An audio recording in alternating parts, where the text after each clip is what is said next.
زي ما اتكرمت شرم الشيخ من الاتحاد، كمان كرمتوا الأقصر من الاتحاد. لا اشمعنى الأقصر اخترتوها مدينة التراث في الاتحاد؟ طب انا هسألك سؤال بذمتك ما تستحقش؟ تستحق تبقى أحسن مدينة في العالم الصراحة. حطي نفسك محايدة كده لا، هتلاقي انها التراث اللي فيها، الثقافة والحضارة والتاريخ كل حاجة فيها، دي مدينة عالمية فعلا. وعلى فكرة احنا يعني هي كان في منافسة بينها وبين مدينتين عالميتين آخرتين.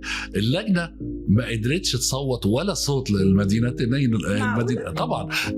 حضرتك يعني فيها هم بيقولوا تلت آثار العالم، ولو ان ده غير دقيق، انما هي يعني تقريبا كده. انما انا بقول لحضرتك الحضاره ده انت ماشيه في الشارع مش شايفه غير حضاره. حتى الانسان الاقصري هو بيدينا شكل الفراعنه. يعني انا بحس ان انا انتقلت الى عالم اخر. طيب لما جت اللجنه وكان رئيس اللجنه برنارد متزيجر، وهو احد اهم الاذرع الاعلاميه لمنظمه السياحه العالميه، وهو رجل سياحه ويعيش ما بين سويسرا وتايلاند وجنوب شرق